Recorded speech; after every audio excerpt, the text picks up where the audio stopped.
Well, I remember the news dropped like a comet from the sky that Paramount was looking to put together a bid to buy Warner Brothers. And boy, did that get everybody talking. Turns out it was totally true. We found out, of course, recently through an article in the Wall Street Journal that Paramount did indeed very quietly send an offer to Warner Brothers and that Warner Brothers turned it down. Well, it ain't over. Because we said at the time, we talked about, you guys remember, we talked about this on the show. There could be one of three reasons they turned it down. Number one, they think Paramount can do better. Give us a better offer than that one, buddy. Number two, they want to start a bidding war and have what happened to 20th Century when Comcast and Disney started fighting over it and drove up the price. Want to do that. Or number three, they want to follow through with their plan to split the company in two with all their television and networks over here and the movie studio and HBO Max over here because they think they can get much more value by selling them off separately. Well, according to a new article in Variety, guys, it is not a matter of if Warner Brothers is going to be sold now. I think we all need to accept the fact that Warner Brothers is going to get sold. It's only a question of in what form will it get sold. This comes us from Variety, talking about David Zaslav, talking to the folks in the staff at Warner Bros., saying, Warner Brothers Discovery continues to advance its previously announced separation of Warner Brothers and Discovery Global, currently targeted to be completed by April 2026.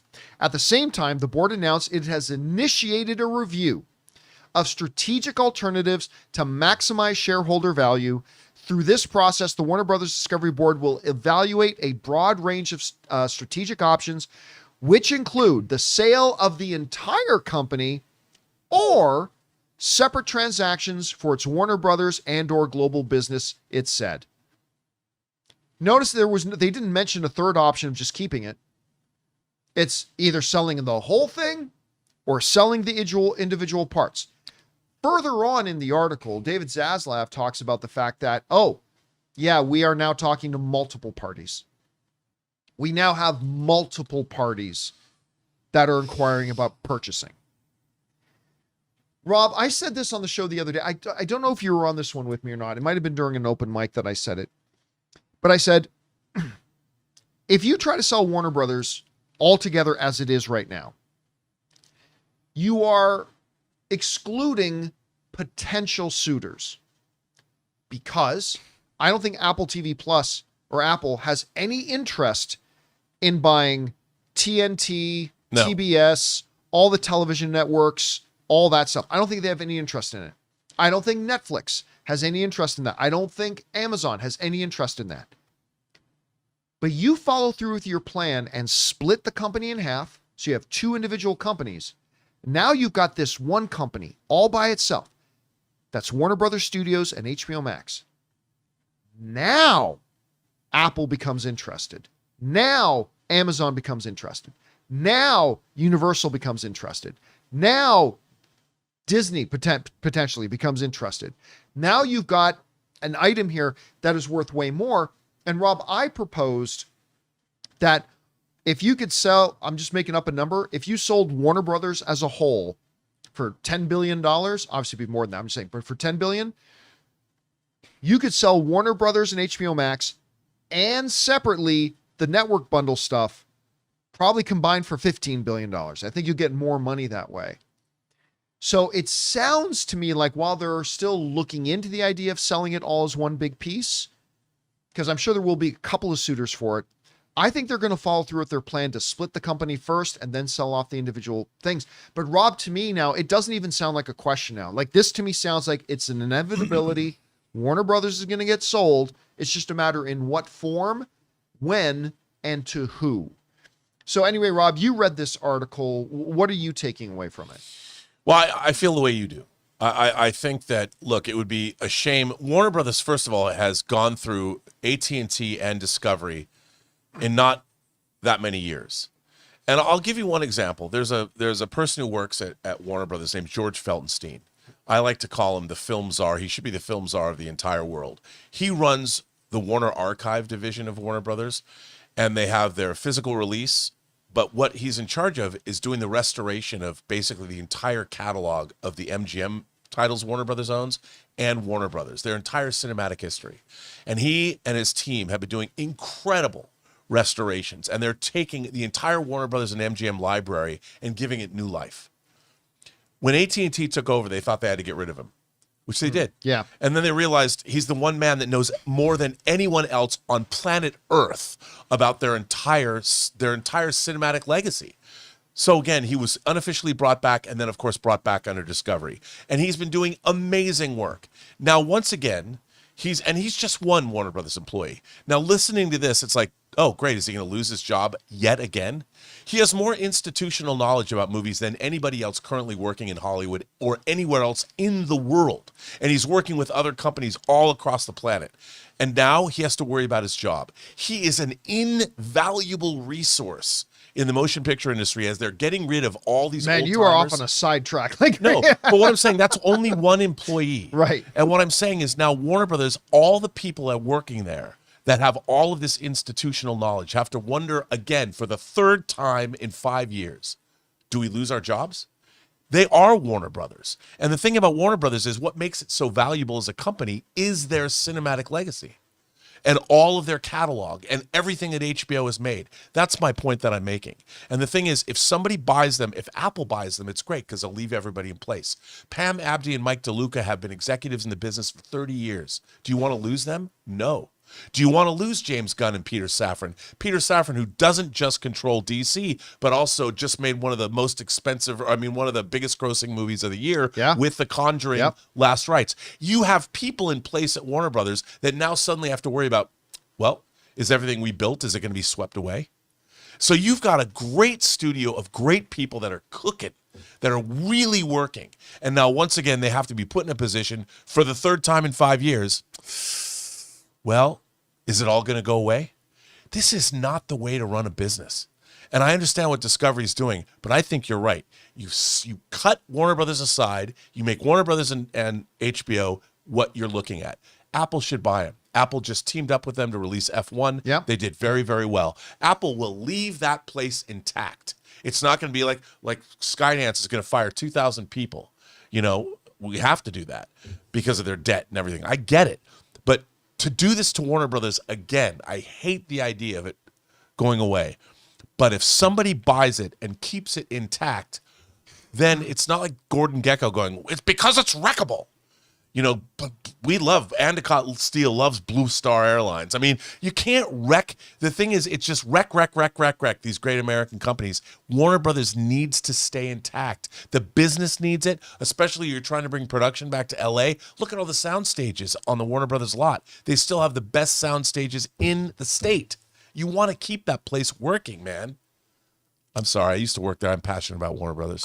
I guess there's a couple of things that come to mind for me. Number one, no matter who buys it, there are going to be some people that lose their gigs because of redundancy, right? I know. I mean, so that we see that happen with it, not just. But Apple doesn't have that problem. Not to the degree. I mean, I think it'll be minimal. I think there will be some arbitrage, but I think it'll be minimal. I think the same thing would be true, say, if Amazon took it over, because both Amazon and Apple are getting more serious about wanting to move into that direction.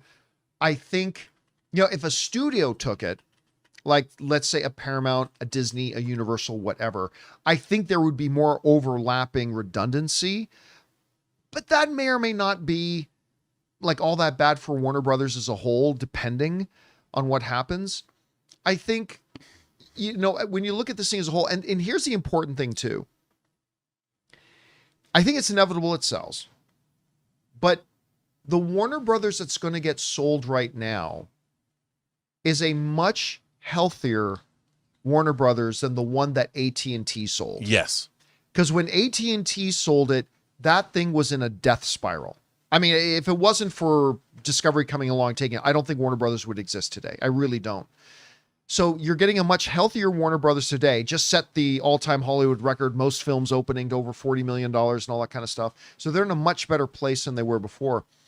So it's going to be about, Paramount is not my top choice to take them. I really hope it's somebody else. I mean, I think Apple would be a magnificent partnership for them. I think Amazon would be a nice thing there because Amazon has done a lot for MGM to keep them going and stuff like Well, that. and too. Amazon has Sue Kroll and Courtney Valenti, who came Yep. from Warner Brothers.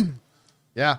And again, we talked the other week about the fact that Warner Brothers and David Zaslav just upped DeLuca and Abdi with their deals. And we said that we think not only is it just to reward them for a job well done, we said on this show, and this was weeks ago, we said, we think they gave them that extended deal to, number one, give them job security because their contracts are going to have to be honored no matter who buys the company.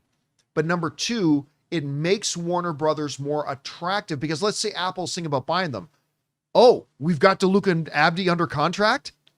Awesome. That just makes it more attractive to purchase. So, Same with DC Studios, whatever you want to say, their upcoming slate. There's a plan there, a 10-year plan. Well, yeah. I mean, listen, DC at Warner Brothers was dead. It was dead. We were getting movies that weren't even making $200 million at the box office. It's alive again. Guys, we want to take a second to thank the sponsor of today's video, Zapier. One of the biggest game changers of the past year has been AI. But let's be real, just talking about AI doesn't actually make your day any more productive. What does make it more productive is finding tools to put AI to work for you. And that's where Zapier comes in. Zapier is the easiest way to take AI and plug it directly into the apps and processes that you're already using every day. No IT bottlenecks, no complexity, just results. For me, it's been about saving time on repetitive stuff so I can focus on the work that matters and I actually enjoy. And it's not just me. Over 3.4 million companies are already using Zapier to streamline everything from sales and marketing to IT and HR. With their AI orchestration platform, you can connect top AI models like ChatGPT or Claude right into the apps you already use. So whether it's automatically enriching leads, coaching your sales team, or even resolving IT tickets, Zapier makes it simple. Guys, join the 3.4 million companies already automating with Zapier and transform how you work with Zapier and AI. Get started for free by visiting zapier.com/Campea. That's zapier.com/Campea. I mean, it's... And what New Line, their division, $1.2 billion this year? Yes. New Line's another division of Warner Brothers is cooking with gas. Why would you want to screw that up? Well, again, so that I think just paints the picture of this is a Warner Brothers that today is a much healthier company than it was when AT&T sold them. And I mean, they might be able to do something with it. Again, it's all going to be about the who and the whens. So, Rob, let me ask you this. I believe, this is just me speculating, I believe what will happen is that we will not hear of any sale imminently. I think Warner Brothers will stay autonomous. And then in early 2026, we'll follow through with their plan to split the company in two. And then before the ink is dry on that, we'll hear about somebody else putting in bids to buy it. But I think they're going to split the company before they sell it. What do you think? I think so too. Look, this process, this didn't just come out of nowhere.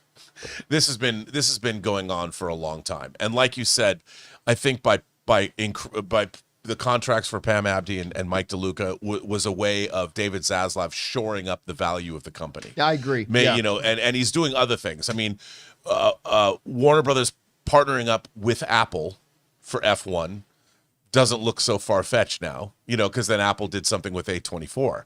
But both the worldwide release of F1 and the physical media release worldwide of F1 has done quite well for the company.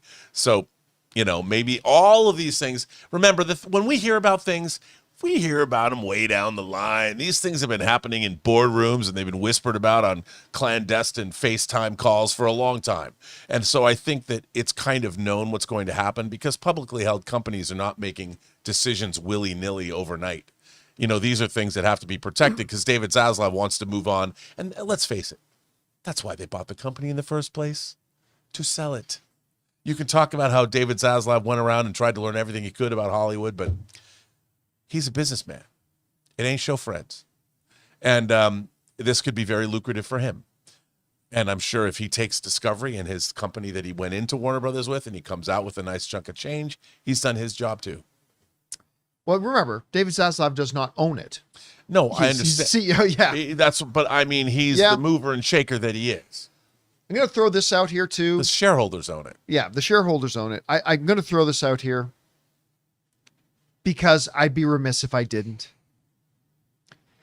I've already stated my preference here is to be an Apple, an Amazon, something like that. There is an interesting possibility that exists out there. Let's travel into the universe of what if. What if Disney bought it? Here's my question. I'm assuming that the studio in HBO Max, I'm assuming that means the other studios, which would mean DC as well. What if Disney bought it and now was in control of Marvel and DC?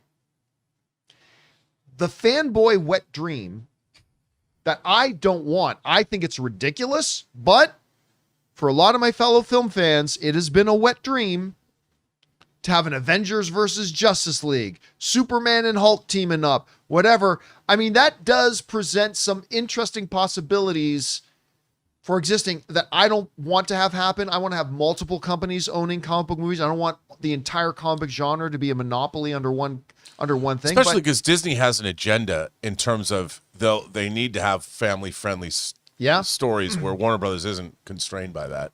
Well, Disney's been getting further and further away from their family friendliness too. But I mean, it does present an interesting scenario of that happening. And for the record, I still think they haven't balanced their checkbooks from buying Fox or from buying 20th Century. So I don't think it'll happen.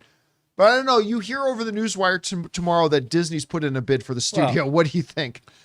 I mean, look, again, it's a lot of money to lay out. And to be honest, I don't like what I think Disney has really shortchanged what they did with Fox.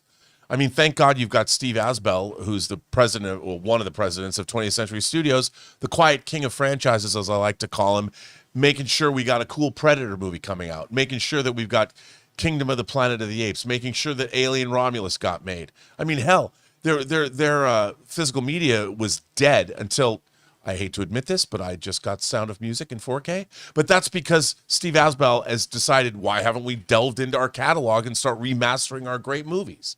And they have not maximized with Fox what they should have. And I think that's problematic. And if they consumed Warner Brothers, it would be the same thing. But you know what? One of my favorite movies, All That Jazz, was a Columbia Pictures 20th Century Fox co-production. There's no reason why Disney couldn't get together with Warner Brothers and make a Justice League versus Avengers movie. Never happened.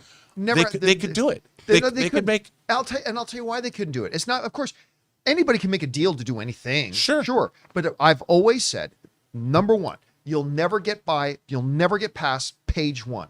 You'll never get past page one. You know why? Because the reps for both sides want their characters to be the ones that shine. No. Superman doesn't punch Hulk in the face. Hulk punches Superman in the face. Every conflict would end in a tie.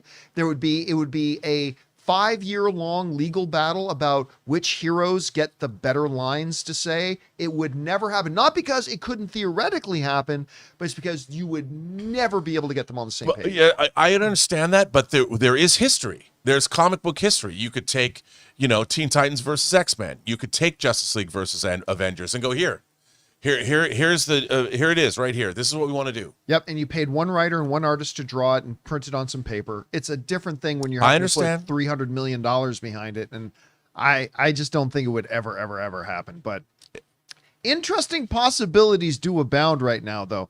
Anyway, guys, question is for you. What do you think about this? It sounds now like it's not an if, it's a when. Yeah. Warner Brothers is going to get sold here. The only question is to who, when's it going to happen, and will it be as one big package, or will they still go through with their plans to split the company in half first and then sell off the individual pieces?